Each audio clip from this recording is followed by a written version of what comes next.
for teaching. But they may do it for the younger Okay, good morning still. Okay, so we're on Daf Nun, and we came into Takana Susha because of the subject about the father supporting his children. Over there was one Takana Susha. The first one was about that a person should support his sons and daughters when they're Ketanim, and we didn't pass them like that. Even though the more about a couple of stories that people that didn't want to support their children, so they degraded them and belittled them and shamed them in public, but not that they forced them. And Aga, because of that, we got a few more Takana Susha. There was another one about that the person gave away all of his property to his children. So Takana Susha said that the husband, the one who gave it, and his wife are supported from that estate, even though they didn't make any clause. And Takana Susha. But on that, the Gemara says also, we don't pass like the Takana Susha, according to Rashi's Pshat, because you see that somebody that did force or forced by words to the children to support the parents from the state, Mashpah wasn't able to force him. And the third Takana Susha comes in about Mevazvez al Yavaz Bezos Machomich. We said a Chiddush yesterday that the translation of the word Mevazvez means to give a present, which Rashi says means a present to Aniyim. And in the Yerushalmi, it's pretty beferish that it's talking about tzedakah. But it doesn't mean the word waste. Nowadays in Hebrew, the word mevazvez came to mean to waste, and that's not a literal translation. It doesn't mean that somebody wastes, he should waste not more than a fifth. He shouldn't waste anything. Yes, talking and giving stuff is not called wasting. So the word mevazvez means to give presents, and he shouldn't give more than a fifth. And that the Gemara reads a story that there was somebody that wanted to, and Rabbi Kiva or Rabbi Yeshua, whatever the story was, did not let. The Gemara reads asmach from the pasuk, aseh asrenu, 2/10 is a fifth, and then the Gemara sent it off to give a remez about the last three Takana Susha, that who said it, that Mismatas Vahalchos, that it was Rabbi Ila, either in the name of somebody and somebody, or the name of somebody, and then Rabbi Ila on his own. So that was yesterday's Gemara. We got up until Amr Rav Yitzchak. I'm sorry, I didn't highlight anything yet. Maybe we can do it as we go along. Amr Rav Yitzchak. The last word on the line is Rav Yitzchak. Amr Rav Yitzchak, another Takana Susha, and this is about learning Torah, that a person should teach his son until age 12, without being too hard on him. Till 12, to take it easy on him until age 12, but from age 12 to be hard on him. That to teach him, Rashi says, like more punishments. Of course, it depends on the time and the place. Nowadays, it could be the opposite. Until age 12, after age 12, it's dangerous to do that. You might lose him. But ideally, it would say that until 12, to go easily with him. And Yorim Malachayev, it's interesting that the word Yorim Malachayev, you don't only find over here by father that punishes a child, talks about other case where somebody, where it's a question about taking away somebody's parnasa. Here Rashi says it even means to hold back from him food. Like that's whatever it means. Of course, nowadays you can't do all those things because the kid will rebel, in 5 minutes. But ideally, when the parents had control over their children, so it says from age 12 to be more tough on him in order that he should learn. No, which one? That's to be easy. Midgalgel is going to be easy on him. The roll until 12, you are easy. You're right, to be easy. I don't know if the word is to roll. The most of yourself say not midgalgel, but migalgel, migalgel and beno. I guess it means to roll with him. It means like, it means lashon being easy. Let it roll. I'm not sure if that's what the Gemara means. But that point is to say until 12, he should take it easy. But from 12 and on, so then Yori Mulachayev, which Rashi says even to hit and maybe to take away bread. It's yellow because it's No, that's like that's the statement. That's the statement. Get down on him. Yeah, go down. Go into his livelihood. Take away his livelihood. In other places, it means that literally that you're allowed to take away somebody's parnasa. Sometimes it means you're allowed to do things. It doesn't mean his life. You're not going to take away his life, but it means there's parnasa. Like parnasa, his livelihood, which would mean taking away privileges that he has. Rashi talks about by then he's working. What does it mean? He's bumming around and he's 12 years old. He should be learning. So he doesn't have a life. Take away. You give him livelihood, so take it away from him. You give him every day 2 sandwiches, only 1 sandwich, until you start learning. He's forcing the kid. He's being tough on the kid in order to learn. Okay. Make sense? Any in terms of the words. Yeah, it means it goes down into his life. I would think in English I would say be hard on his life. Okay, good. On his livelihood. on his, which Rashi translates. The reason why I'm saying it is because in other places, the mamish means this thing, take away somebody's parnasa. That's and Rashi is consistent that here also it means that take away his bread. Rashi see. here Okay. says that over chosel lechem. It means it's sustenance. Right. So usually that parnasa means he has a job and there's ways how you could take away his parnasa. Here it means that he should take away his food. But again, everything has to be taken according to the time and place, and how to do it nowadays, questionable. Right, the Mazakasha, Rav Shmuel Bar Shilas. Rav Shmuel Bar Shilas was a famous Malamat Tinokus, a famous Rebbe. You find him in the Shas, he was a Malamat Tinokus. And also he was the Talmud of Rav. Rav said to Rav Shmuel Bar Shilas, Bar Shis lo tekabel. Don't accept into the Cheder less than a 6-year-old. Bar Shis kabil, but once he's 6-year-old, accept him. The Safi like a Torah, and stuff him like an ox. The same way you stuff an ox. You stuff in the Torah like an ox. Like the way you would forced feeding kind of thing, that's called suffilate. They're forced feeding. That you feed him like the way you would an ox in order to stuff him up. So give him a lot of Torah. And the Gemara understands that means you're doing it being hard on him. The Gemara initially thinks that it goes together. If you're stuffing him, that means that you're being hard on him. But the Gemara holds that as a kasha. Here it says 6 years old already, from age 6 already, and here it says only from age 12.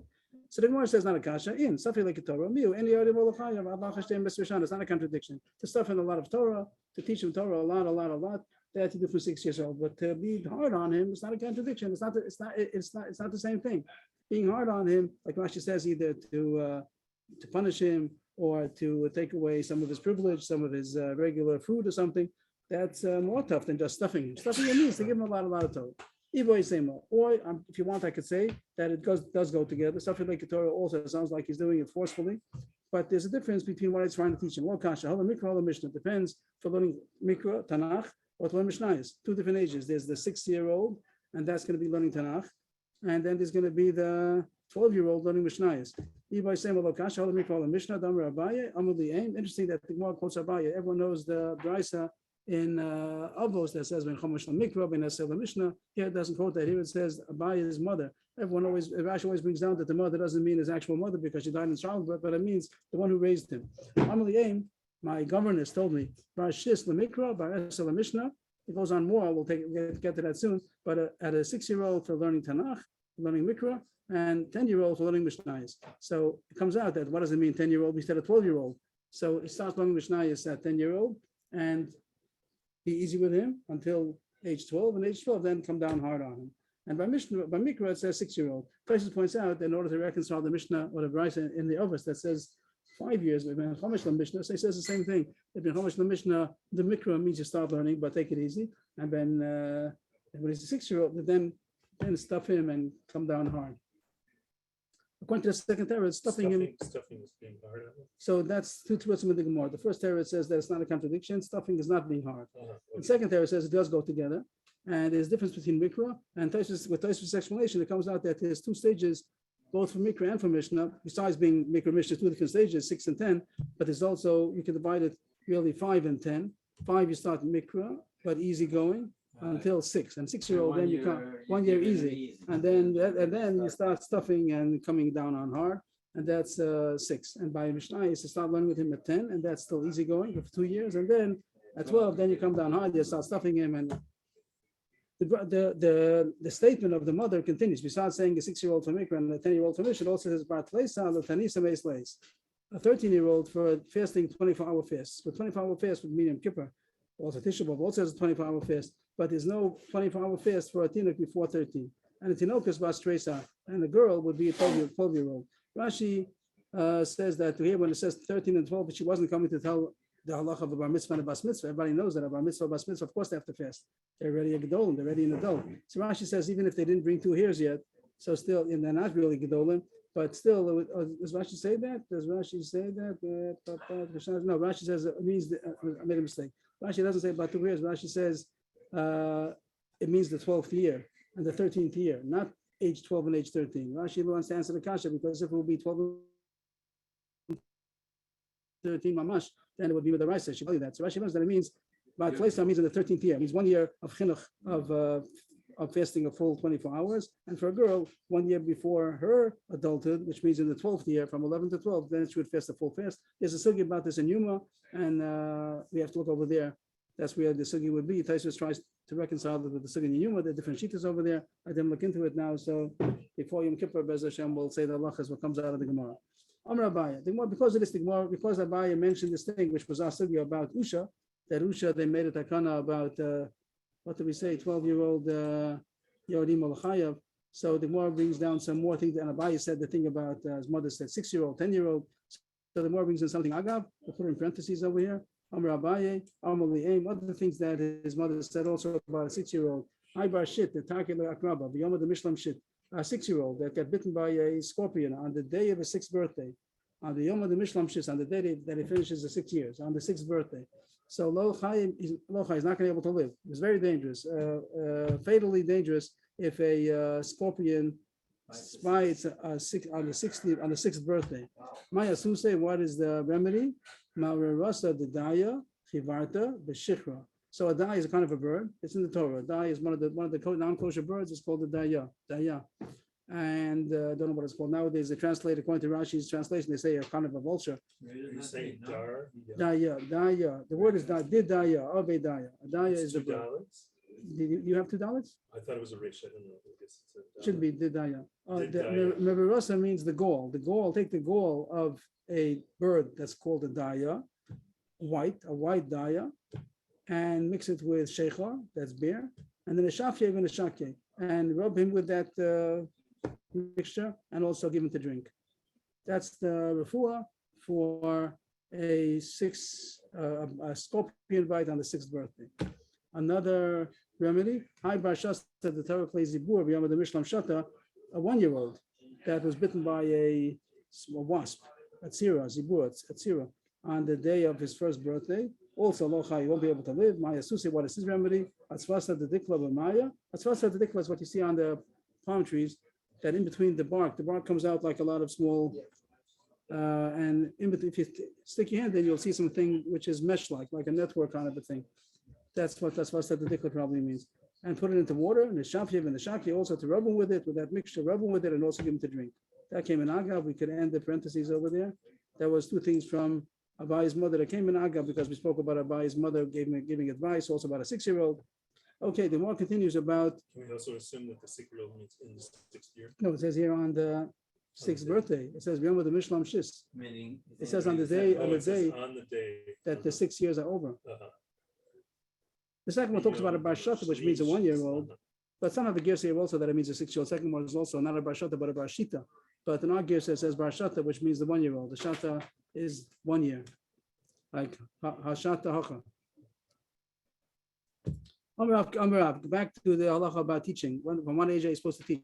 We said that don't accept them to the cheder less than a 6-year-old. According to Tosfos, it comes out that the 5-year-old also you take. Maybe means in the 6th year, but Ben Chomesh, Tosfos wants to say Ben Chomesh L'Mikra means that you do start teaching him Ben Chomesh, but don't stuff it in until the 6th, till Ben Sheish. Anyway, Amrav K'tina Kol Machas Ben Apachas Ben Sheish. If someone's going to bring his child to learn less than a 6-year-old, so he's going to run after him and not be able to reach him. That actually means that means he's going to be sickly. He's going to be sickly. The father's going to try to rush after him, means to catch up to his health, but you're not going to be able to get it. It means that it's not good. It's too catching up to the father. The father's trying to catch up to get the son back into shape again. Means going to cheder. In those days, the cheder was the whole day thing, and they learned. It's very physically. It's a very taxing, so very demanding. So don't do it to a less than a 6-year-old. If you do, you're not going to be able to get him back to his original health. You're going to be running after. You're not going to be able to reach him. But there's a different version. There's a different version that his friends are going to rush after him and not going to be able to catch up, because he's going to be much better in learning. That if you start a year earlier, so it's better. They'll be able to learn much better. And his friends who start a year later won't be able to catch up with him. They're both true. Both of them are true. He's going to be weak and sickly, but he'll be smart. So which one is it worth it or not? The question. Rashi even says that it might even be dangerous to his life. So it could be that it says it's not a smart thing to do, even though he would be very smart, but very smart and sickly. Maybe it's not good. Maybe he should live a long life and be able to become bigger Talmud Chacham eventually than just being ahead of his friends for a couple of years. Another possibility that it's not both of them happen, but either or, and it means that if he's a weak child, so then it's going to be the point about rushing after him to try to get him healthy again. But if and he's not going to be able successful in learning either. But if he's a strong child, then it's kedai to start earlier, and his friends won't be able to catch up to him because he'll be very successful in learning. That was the end of all that, and it came an agab about the Takana The whole thing is already a tangent about the Takana. We're in the middle of we just did the fourth Takana, and now up to the fifth and the final one. He's going to be weak and learned. Weak and learned. It's not. No. Learned is good, but weak is not good. It means it's paying a price. The question is if it doesn't say it's a smart thing to do. Maybe it's not kedai. But it says that both of them will be true. Will be weak and learned. If he's weak, he'll be weak and unlearned. If he's strong, he'll be strong and learned. That is not a contradiction. There are two threats over here. The Gemara continues now. I skipped. I made a wrong dot over there. I'll take that away. Okay, and now we go on to the next Takana Susha. So Usha Hiskin. This is a basic of Chanina. Usha Hiskinu. Haisha Shamacha v'Nechsei Belug v'Chay Yibal Mesa. Habal Mosim Yaral Kuchos. A woman brought in property into her marriage, and she owns it, and the husband has the right to eat the profits. That's a regular case of nifsei melug. There are two kinds of ways a woman brings in a estate into her husband. One is called nifsei barzel, in which the husband owns it, and he just obligates himself eventually, if he ever divorces her, to be high for that amount of money. But the nifsei melug means that the principal remains by the woman's ownership, and the husband has the right to eat the profits. Now, is she allowed to sell it? Here it says she's not allowed to sell it. She's not allowed to sell it because he has the right to the profits. So if she sold it and in his husband's lifetime and she died, the husband can take it away from the buyer. The husband says that I have a right, your wife had no right to sell it, and therefore I want it, and he takes it out of the lokeach that she doesn't have a right to sell it. We had the similar Mishnah. Is going to be a sugi later on in I think the 8th parak. That's called Haisha Shenaflu Nechasim. Right away, we had that Mishnah ready in Yevamis, and they'll talk about more about this halacha. It says on the side over here. Where does it say about a star? It says the Kaman Ayin Chesed Bay. So there we'll have the main sugya. But this comes in here, Agav, that's because of the Takana Susha. So this is the 5th Takana Susha that we mentioned. I asked Machavusa of Pinchas. I asked him where Usha is. Yesterday we mentioned it. So he says it's on the line of the Kinneret, between the Kinneret and Haifa, more or less, and Tveria. That top line? No, that over there.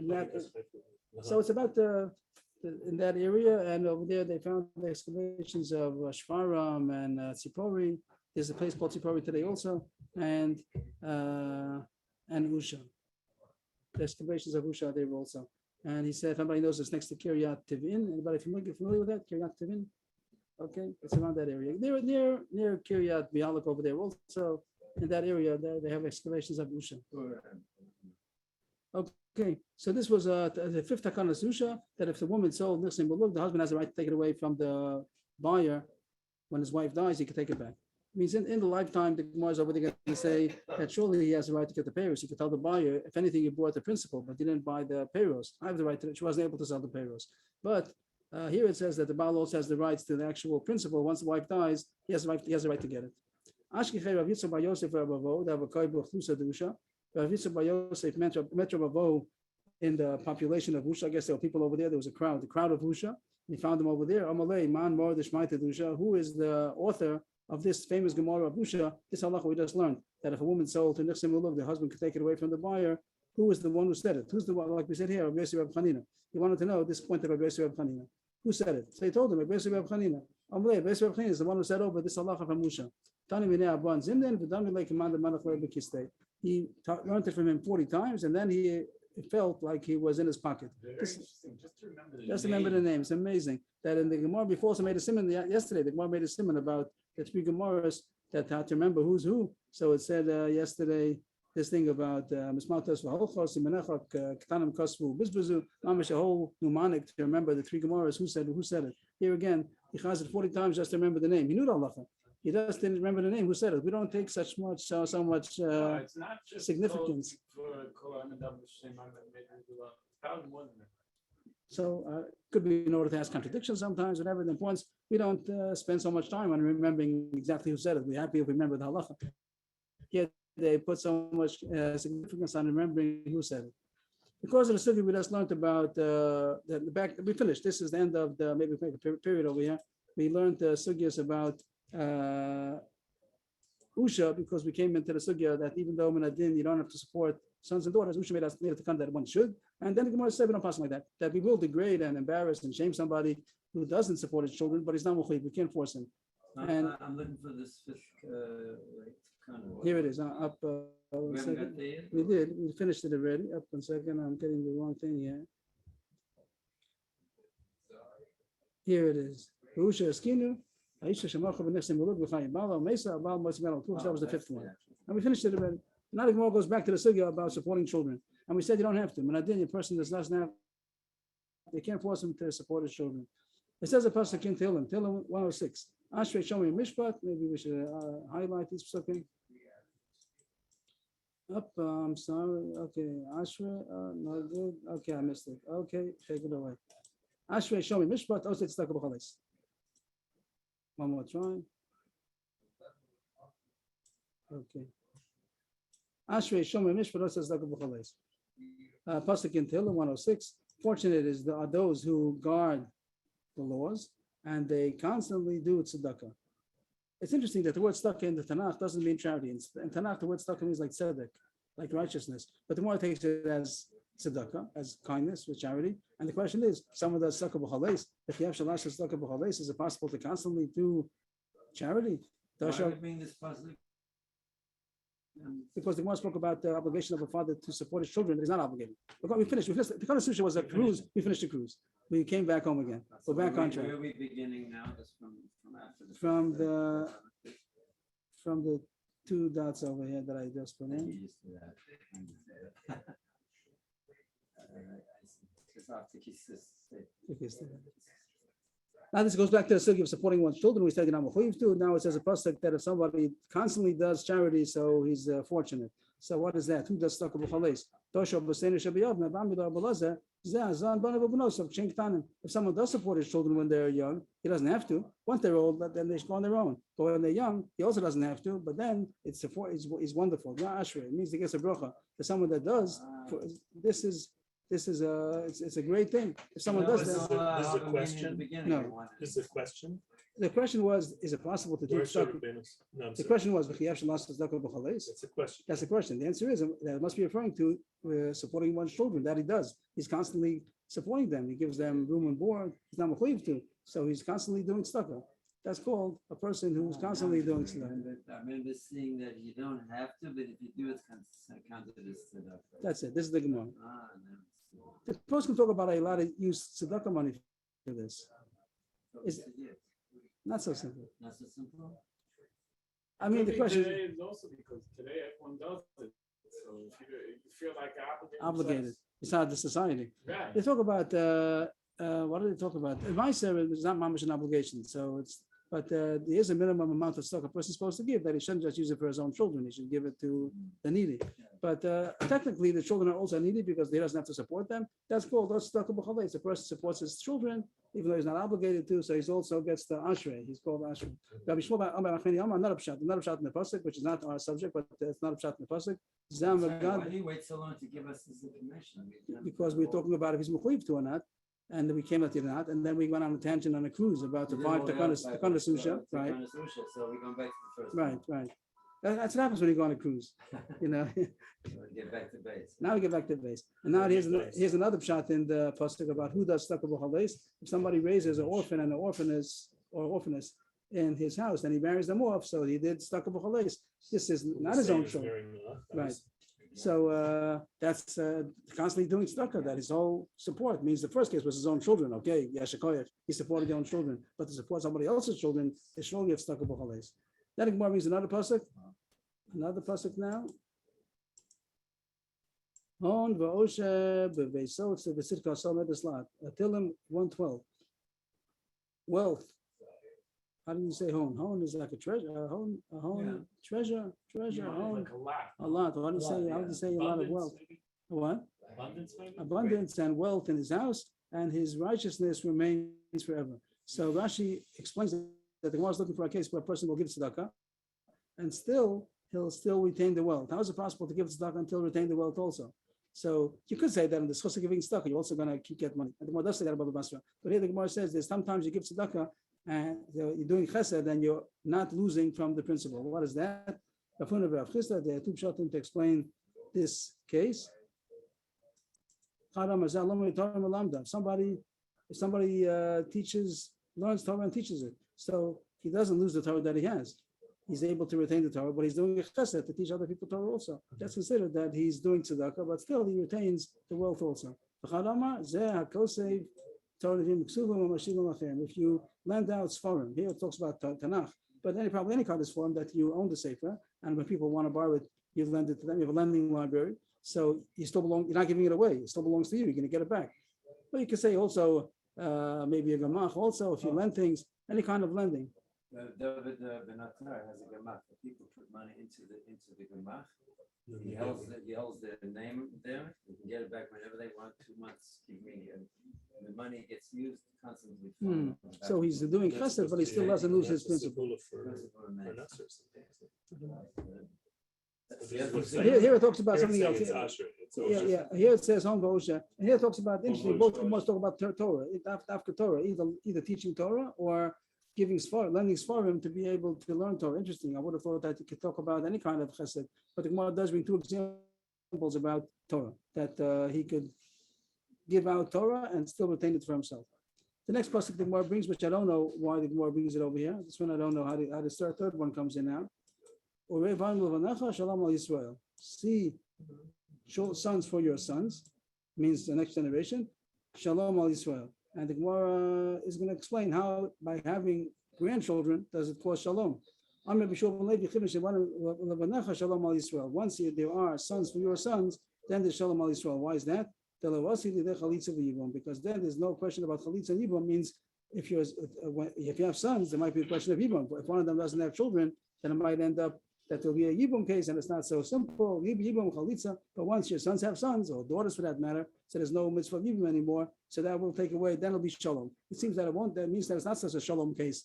I guess that's not all peaceful. If it has to be yibum, I'm not sure, because that doesn't say no one's going to die. Even if somebody dies, even if the son dies, but he has children, so it's not going to be yibum. Means yibum would be a problem. Yibum is a problem. Chalitza is a problem, and this will avoid the problems. Another pshat, Shalom al Dana Yisrael. Rashi says something about the Yerusha, that if your sons have sons, so then when someone dies, the money is going to go down to the next generation, and no question about no one gets involved. There's no speakers. But if not, then there are questions amongst the relatives who's supposed to yarshin. I don't understand, because it's also pretty clear cut who's supposed to yarshin. If it's not the child, then it'll be the father. If not the father, then it'll be the brother. So I'm not sure why that'll be more complicated. But it seems that people get it. Dayane Yisrael, the judges will have peace because they're not going to have fights. Rashi says amongst the Yorshim. Rashi says in the bottom, the last word, who is the one who's closer and is the one who has first rights to the inheritance? In 2 years, what? The fight. From the core of who's first, who gets priority. Right. So that's also the Gemara Tuv Shatim, either referring to there shouldn't be yibum, the lo asil de chalitza, or the lo asil in either by children having the sons having sons, it's not going to be a question of yibum, or by the sons having sons, it's not going to be a question of who gets the Yerusha. So that all came in Aga because I don't know. Why would there not be fights? Yeah. Because everyone knows it goes to the son. No one has any questions over there. But once it doesn't go to the son, once they're grandchildren. Then no, that's fine. That means that once they're grandchildren, then if the son dies, the father sits now secure that even when the sons die, the Yerusha will go to the next generation without any machlokas. But if the sons don't have sons, then might be machlokas how to divide the Yerusha. I see. Even though it's also pretty clear cut who gets the Yerusha. But it seems that it's not so simple anymore. Even though the Torah says if there's no sons, then it goes. So having children isn't enough. Right, because when the child dies, there might be a question about Where it goes. So how he has to think so far ahead. I'm not sure. That's what it seems to say. It could be maybe if the daughter inherits and then her husband will inherit from her. I'm sorry. So I say if there's no sons, daughter will inherit, but then it might go to her husband. If she dies. And not about the Nsuya, not about fighting, but as far as that inheritance shouldn't go out of the family, so to speak. If it goes to the daughter, then it's going to go to eventually to the husband's children. I hear, but maybe the there words might be Asli and fights Suya, maybe between the the fights, that's not, that maybe doesn't fit into the words about the fights. It's also a Well, no, point. there might be fights between the cousins. Then. Why? The next, how come it left our family? Because the Torah says so. But he's saying still, even though that's the law, it still could cause bad feelings. Okay.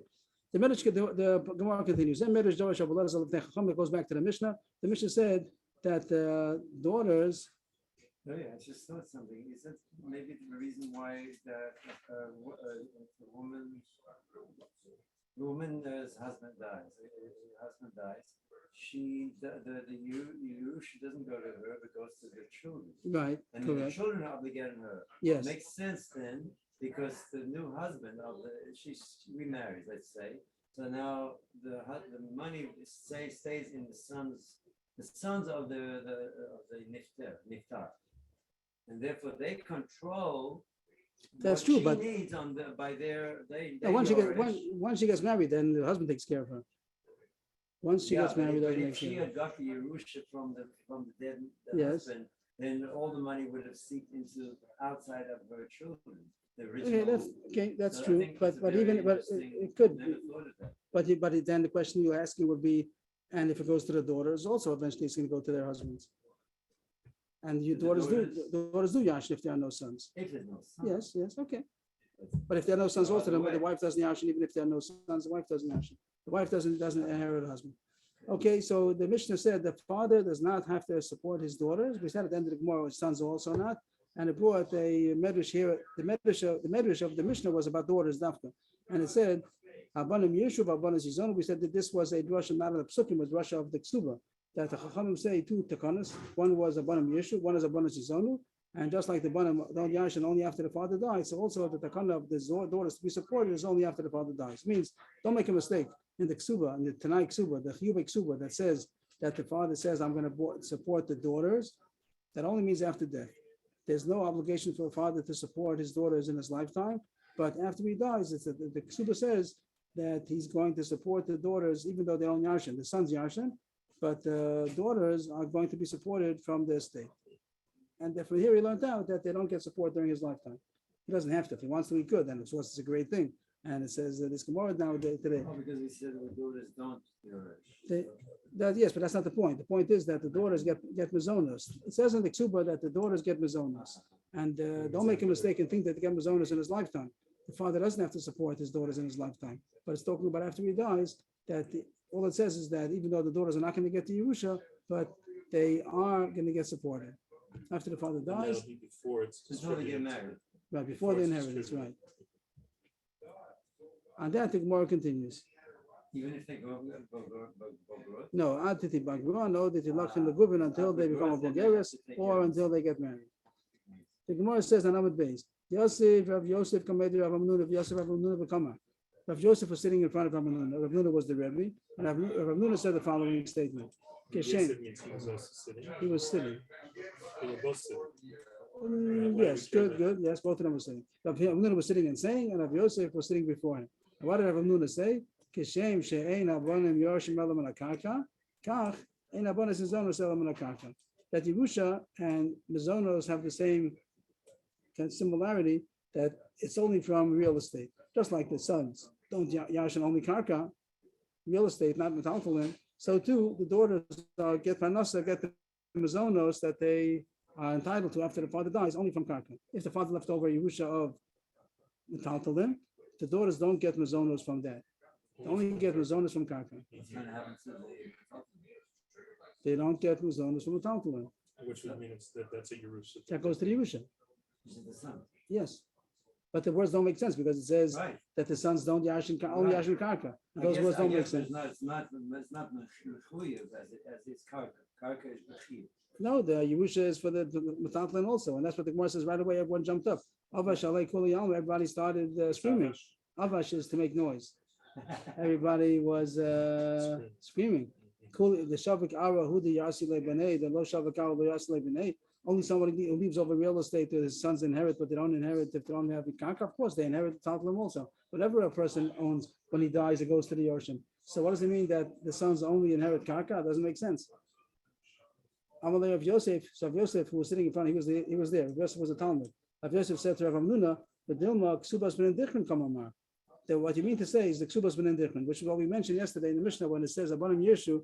It doesn't mean that the son's Yashin. Of course, the son's Yashin. The Mishnah is saying that the son's Yashin ben Dichrin, Kesuvos ben Dichrin, which Rashi told us later yesterday that that means before they divide the Yerusha, so the Kesuba of each woman, of each mother who died already, is the sons of that woman get that before they divide the Yerusha. But let's quote Rashi again. We'll go back. Let's scroll back again to see Rashi on that. He quoted it on the Mishnah.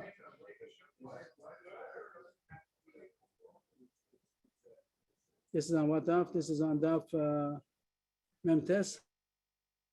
Over there, Rashi brought down Kesuvos ben Dichrin. Here it was. We'll highlight it again. Benin Dichrin. The Yavan Lachami no Inon Yashin Kasav Kesuvos Lech Yaser Al Fulkein Ve'im Afu Hon. That in the Ksuba, you're right, even though we don't write it, but it's a Knai Ksuba, that the male sons that you are going to have from me, they're going to inherit the money of your Ksuba besides the portion that they have together with their brothers. That means that before you divide the Yerusha amongst all the brothers, so each son gets the Ksuba which would have gone to his mother. And let's say he had two wives. It's only relevant if he has two wives. Not if it's from the same mother, there's no difference. But if they are two different wives and each one has sons, we gave an example yesterday. One has one son, one has 5 sons. So if you just divide everything, so then everyone gets a sixth. But this way, you're going to divide it that first each one gets the ksuba, the mother's ksuba, even though there's no real ksuba, because when is the ksuba? If the husband divorces his wife or he dies, but here she died first, there is no ksuba. But there's a clause that the money of the value of the ksuba is going to go to her Yorshim, even if she dies first. That's called benediction. And this, the Gemara says, this is only from real estate. This halacha that he gets the ksuba, that's only from real estate. The regular Yerusha, you get everything. A Yerush gets everything. But this special clause about benediction, the male sons that they get the ksuba of their mother before the Yerusha is divided, that's limited only from karka. And that's what our Gemara meant to say, just like the halacha benediction. Only applies to karka. So also the end of the next takana, which talks about the daughters that are going to get mizonos, is also only from karka. So the main thing the Gemara says is this point, that the mizonos of the daughters they're supported from the estate after the father dies is only if there's karka. But if there's mataflim, they don't have a right to get mizonos. So that was a verse. There's one in different kamar mar, and mar means the ketubah. No, mar means you, the master. Means that Rav Hamnuna was the Rebbe, and the Rebbe said something, and everybody started screaming in the Beis Medrash. And if Yosef asked the Rebbe, does the Rebbe mean to say Kesuvos ben Dichrin? He said, yeah, you got it. Nobody else understood me. Amalei, mar the Gavar Rabba who yada ma kamein. You, Rav Yosef. Kesuvos ben Dichrin, Dilma Kesuvos ben Dichrin kamamar. Maybe the master meant to say the Kesuvos ben Dichrin. That's the part that only the Yorshim get from Karka. And he said, yes, you're right. You, Mar, he called this Talmud also Mar. Mar, the Gavar Rabba who yada ma kamein. You, that's a great man. You're a Talmud Chacham. You know what I meant. Nobody else knew what I meant. I said your statement that the sons don't yash and only karka. No one understood what I meant, because when it says in the Mishnah, Banim Yeshu, Banim Shizonu, it means not Stam Banim Yeshu. It means the Banim Yeshu within Dichrin. That's the ksuba. The ksuba that says the Tanai ksuba that it says within Dichrin to have a right to yarshin. The ksuba and Benon Lukvan, the daughters have a right to get mizonos. That's what the Mishnah says goes together. Not every Yerusha. Of course, Yerusha is Yerusha. Here's talking about especially Yerusha that they have a right to get the value of the mother's ksuba. So that only goes from karka. Why can they get the mother's ksuba? That's it. That doesn't belong to her. The mother didn't get ksuba because she died first. She died before the husband, so she doesn't get ksuba. But there's a clause that the children will get the value of the ksuba besides, and they don't have to divide it with the other Yorshim. And then they divide the Yerusha equally. First, each son gets the sons get the ksuba of their mother that would have gone to their mother if she would have died first, if he would have died first. But now she died first and she didn't get a ksuba, but at least it's going to go, that value is going to go to her children before they divide the Yerusha. And that only happens from karka, not from a tapulin. And so too, the daughters only get mizonos from karka. So the main thing the Gemara is going to talk about now is this point, that he said that Rav Hamnuna said that the daughters don't get mizonos only from karka. That's going to be the subject. The ketubah itself doesn't have to come only from karka. Well, when a husband dies, or no, I'm sorry. When a husband pays the ketubah, he doesn't pay only from karka. But if it's the shibur is only on karka, it means that if there's no money here, she can't the lien that she has is only going to be on karka. But it's true, but if the husband is around, then he does have to give even, I think he has to give a talent also. He has a choice to give him a talent, but I think that he would have to give a talent if he's around. He has a debt to give, even if there's no karka. But if there's no karka around, if the husband's, if there's only, he doesn't have anything, he doesn't have anything, so you can't collect from things that he sold, only if it's karka, then there's a lien on it. That's going to be the sugya today. The rest at this point, I'll take away this first one over here. This we don't need now. That was only how he learned it out. But his halacha was the schus that the girls have to get mizonos after the father's death is only from the karka that they left over. If you left over metaltalim, they don't get mizonos. Amar Rav Chia bar Yosef, Rav zon mechiti d'aliyah. Rav gave mizonos from the wheat of the aliyah. So what does that mean? So there are two ways how to learn this story, this quotation. It might mean that he did give the girls mizonos from wheat. Well, aliyah was the best field, wasn't it? I thought not the best field. So the Gemara is going to have a choice, but the Gemara is going to have two choices.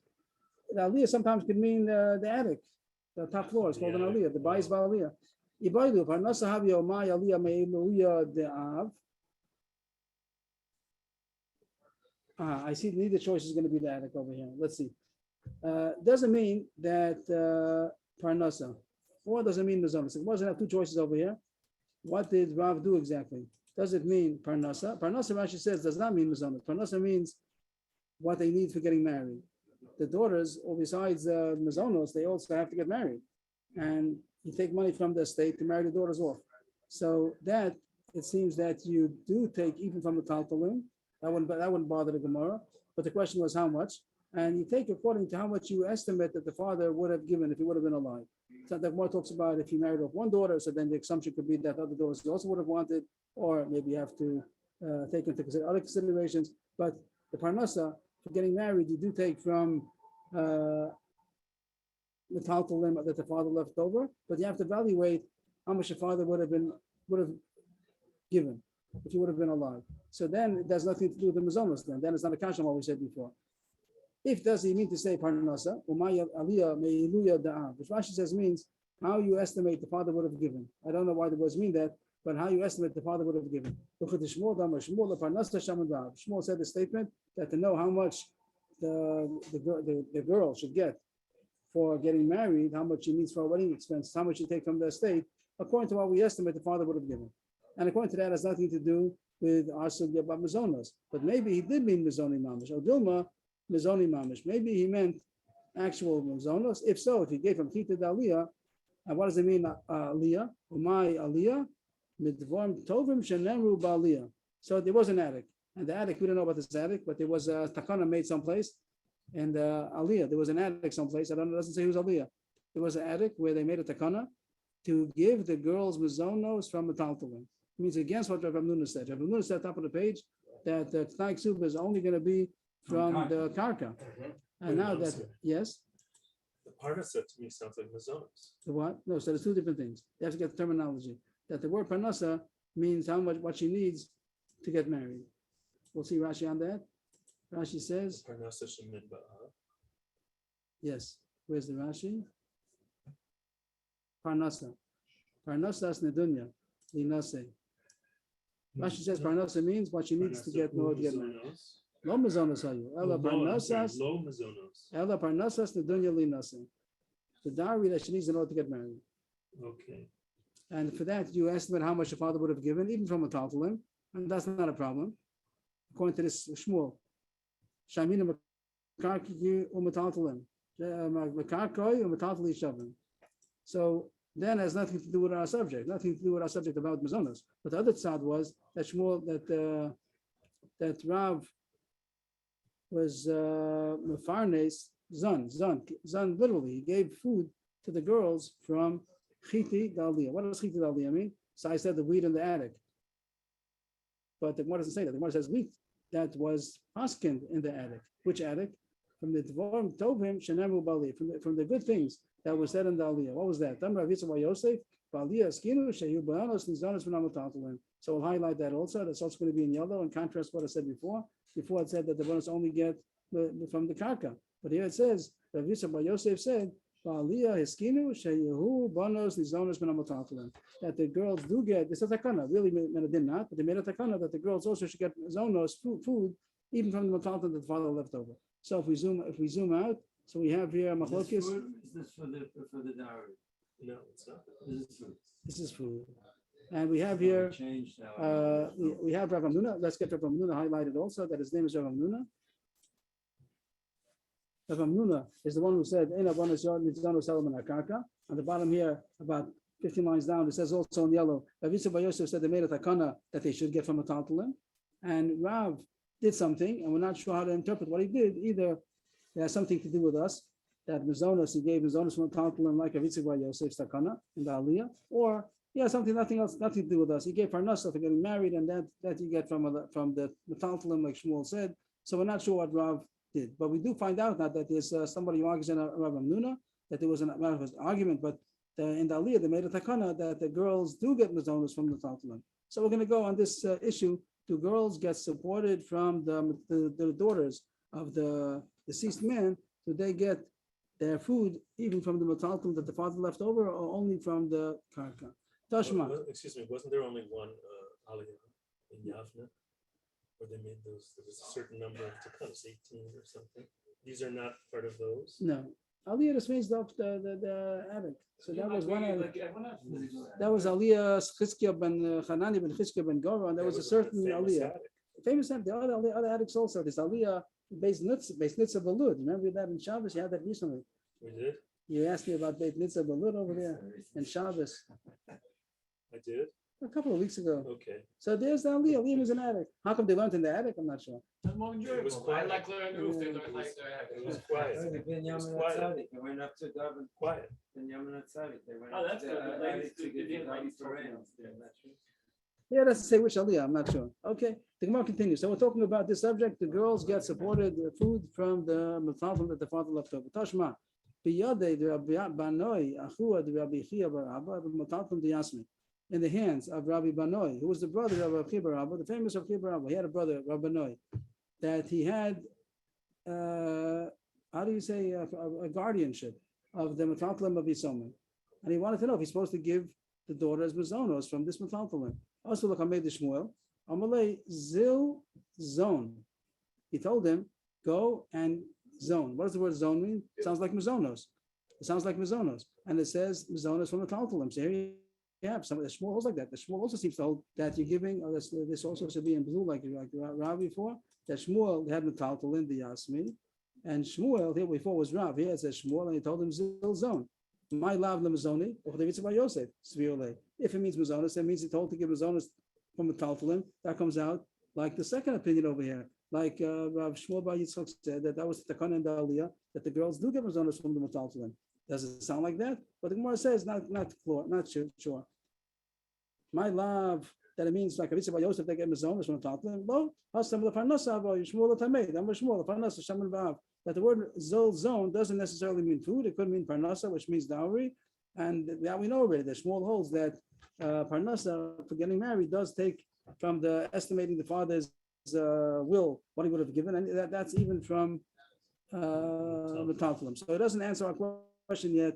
We don't know what Rav holds. We don't know what Shmuel holds. So we're not clear yet if we're going to pass on like this. Rav Yitzchak Bar Yosef. The Gemara continues with. He's the one who says that they made a takana and the aliyah. It's yellow over here that they do get metaltalin. In contrast, Rav Hamnuna said that they don't. The Gemara goes with more stories now to figure out do the girls get mazonos from the metaltalin. Have a uvda. There was a story. What is uvda? A story. A maisa. Haya maisa. There was a story in Narda. V'don daini den Narda, and the dayanim of Narda paskin, and the Pumbedisa, the Agri of Hanan Bar Bizna, also a story in Pumbedisa that of Hanan Bar Bizna is the one who collected, and over there it sees they collected the metaltalin from the mazonos from the metaltalin. Means our question: there was a case that the dayanim of Narda, the dayanim of Pumbedisa, that they collected from metaltalin in order to give mazonos to the daughters, which is taking like the Yitzchak Bar Yosef Sakan and the Aliyah. Amlu Rav Nachman zil lu ahadru. Rav Nachman, he didn't agree with them, and he was a big guy, and he was very powerful. He said, go and retract your psak. And the money that you gave to the daughters has to go back to the sons. You have no right to collect metaltalin from the sons in order to support, because Rav Nun is right that the mazonos only goes from the karka, not from metaltalin. And if you don't, if you don't retract it, then I'm going to take your palaces from you. Means I'm going to take it from your money. If you dayan don't retract the psak, I'm going to take it away from you, because you're not allowed to take away from the Yisomim. Nachman's like the Rosh Year, or what's He was very powerful. If Nachman, he found a lot of times he was very powerful. halachically? Maybe both. Who was the chassid of the Ben Yisrael? That was someone. Rav Nachman. I think Rav Nachman's wife is Yalta, right? He was there. He was powerful also in. Apadna is a fancy house. Minaychu is from you. I'll take away your houses from you. Why? Villa. Okay. Again, we're trying to find out. Does anybody hold like this? We found they only did Pumbedisa, they only did Nada, but if Nachman argued.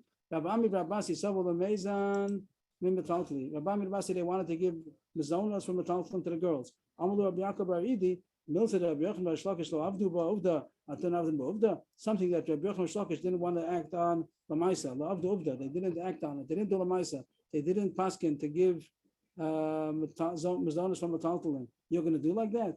So also another story that some wanted to, but others were against it. Where's the comma? From where? Milsa, Lavda Ba'uvda, comma, Atun Avdin Ba'uvda. The thing that the Rebbe Shlokish didn't want to act on the Maisa, how do you say the Maisa in English? In practice. They didn't want to practice it. You're going to practice it? You're going to go in actuality? The next story. Rabbi Elazar Saval Amazing in Taltlin. Rabbi Elazar wanted to. He wanted to give the daughters Mizonos from a Taltlin. Amal Chana Rabbi Shimon ben Eliakim. Rebbe, Yodani B'chash Ein Midas Adin Atoseh. I know that you're not doing Minadin. You don't think that Minadin, the girls get zonas from a Talklin, but you're doing it Midas Rachmanas. That means that you have compassion. Of course, you can't take away money from the Yisomim because of compassion. It probably means that under the circumstances, they should have been giving it. Maybe they have a lot of money. They should be doing it. And you want to pass them like an exception to the rule. So I understand you. But be careful, because if you're going to do that, those who see that, they're going to think that you mean the Allah, and they're going to say that the daughters have a right to get mazonas from the Talmud, and it's not true. So you see that the main direction of the Gemara is that we don't go like this takana in the Aliyah to give the Talmud. First, the Gemara had Rav. Each time the Gemara says maybe, then Moshe says not. Before we had Rav, we didn't know what Rav meant. We didn't know what Shmuel meant. Then the Gemara says Na'adah, and Pumbedisa wanted to do it, but Rav Nachman didn't know that. Rabbi Rabbasi wanted to do it, but Rav Yaakov said Rav Shlokish don't do that. Rav Elazar wanted to do it. Rav Shimon Yaakov said they're going to think you mean it halachically, and it's not halacha.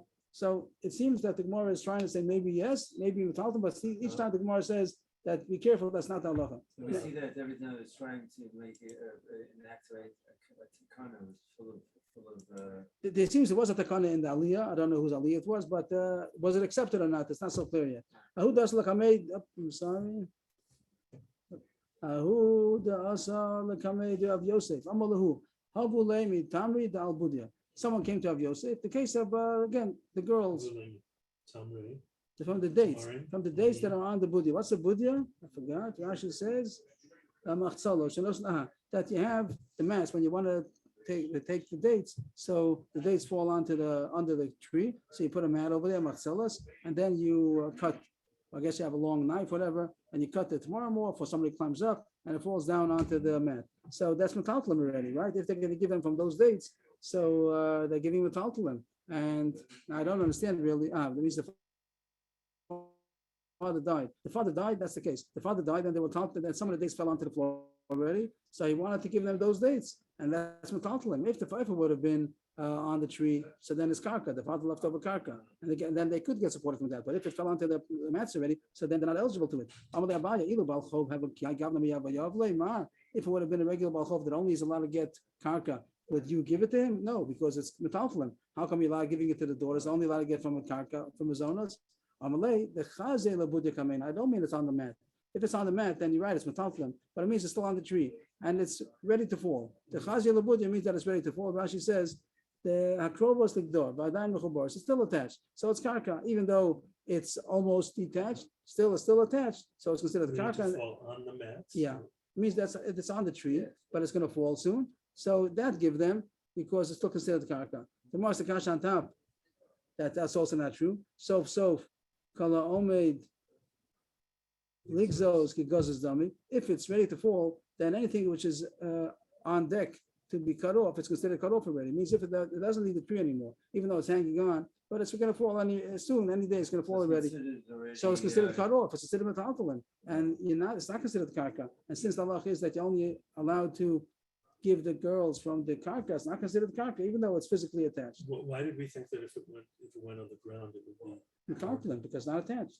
If the father died, karka? I thought we said if it didn't fall on the mat, it would be karka. no, if it didn't fall, yes, because it's still on the tree, because it's No, I connected to the thought tree. you said it had to fall on the mat. If it didn't fall No, on no, the no, mat.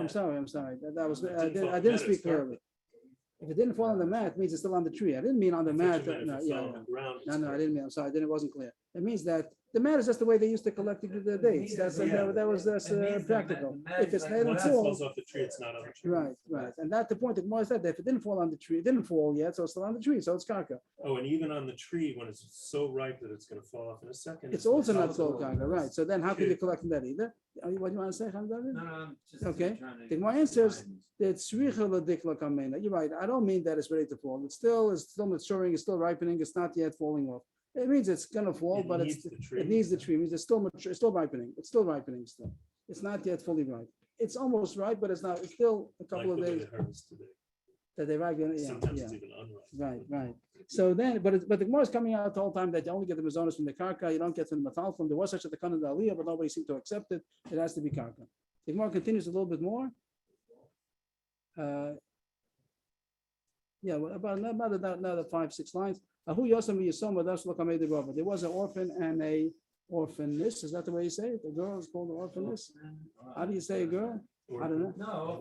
Orphan? No. Okay. So there were a brother and a sister that were orphans. They came to Rava. So what's halacha? Is the daughter eligible to get mizonos from metaltalin? That's the question again and again. Yeah. Amalu Rava halu liyasam b'shvil yisoma. Give the yasom the money that he needs to give the yisoma mizonos. So it's not a way of saying give mizonos. Give mizonos from the. How does Rashi translate that? Halu liyasam mizonos yisem shetiz. Give the boy enough food that he should have for his sister also.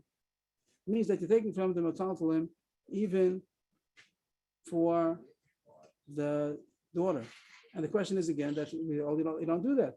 From metaltalin, you're not supposed to give metaltalin for the mazonos of the girl. But he's using the boy as a koi. But what's the difference? If it's she's not eligible to get from the Yerusha. Now it seems to be it's in the reshut of the boy. But that's And his. whatever he does with it, he does. No, so he's a yasam, he's a kid. You're not supposed to play around with their money. It's their money. It's the boy's money. If he grows old, he wants to give his sister money. It's his business. But if halachically she's not eligible to mazonos because it's metaltalin, so how could he tell him to do that? Only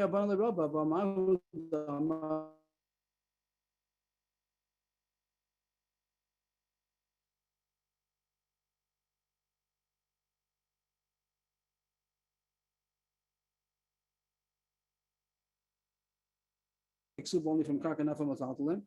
I guess for a shibud, if it has to go to collect from the karkos. And parnasa also means this thing is even against what we said before. Before we said parnasa, Shmuel holds that for dowry she is eligible even from the metaltalin. Rabbi seems to argue on that also. But it's not our subject right now. We must know one of mazonos. So how could you say that the son should give mazonos to his sister? You're not allowed to take for the girls mazonos from metaltalin. Amalahu, Rabbi said, let's see, he would need a maidservant to help him. This yasam. He needs a shifcha. Would you not take the money in order to get him a maidservant?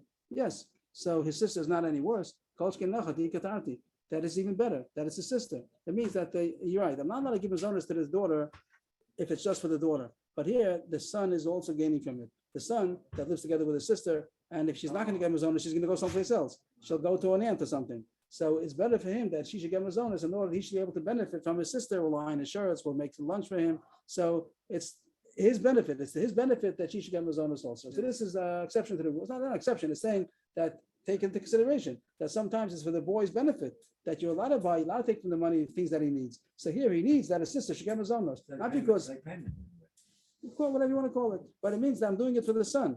That I'm not allowed to take money from the mazonos of the mafaltam to give the daughter mazonos. You're right, but I am allowed to give the son whatever he needs, and the son needs that he should have somebody taking care of him, and his sister's going to take care of him. That's Rob's answer. Right. No, I don't, but the word tarti doesn't mean sister. Tarti means two things. There's still two things happening here. He has a shifcha, he has a maidservant, he has a helper, and also it's a sister. So I think it means that it's even better. I think I hear the kasha. I think the pshat is that it's even better because it's a sister. It's better than to have a shifcha. It's a better relationship to have somebody's sister ironing your shirts than to have a maidservant ironing your shirts. You're not gonna rip him off or. Yeah. We had a similar Gemara, mamish the same words, but over there it's talking about Gemara in Yevamos we had that there was a cherish that somebody, one of the Rabbanim, he got him married. It's Kedushin Rabbanan. Cherish came married with the Raisa, and he gave a big ksuba, 400 ksuba, like a double ksuba. And they said, how could you do that? You're taking the money from the cherish and you're using it for more than is expected. So he said, these words that if he would need a shifcha, would I not be allowed to use the money? He needs somebody to take care of him. And now I got him both, a double. I got him a shifcha and also a wife. Over there it makes sense. Over there it's mamish tanti. Over there I think Gemara says I got for you a shifcha and also a wife. Here it's not. She's not. Right. Here she says not a shifcha. Doesn't mean it's a shifcha. But it means if you had a shifcha. If you need a shifcha, if you need somebody to make lunch for him, you could hire somebody to make lunch for him. That's called a shifcha. And wouldn't you be able to use it without? Right. So now that it's a sister, it's worse. It's a sister also. Over there, the Gemara talks about that. It's a wife. He's going to get him a wife. If for a shifcha, I'm allowed to get him. So I'm allowed to get him. And the wife, of course, it's an expensive wife. A regular person is not going to marry him. He's a cherish over there in Divanis. So he wasn't going to get. So I made a double. I made a big soup in order that someone should want to marry him. Okay. Yashikol, everybody. Thank you.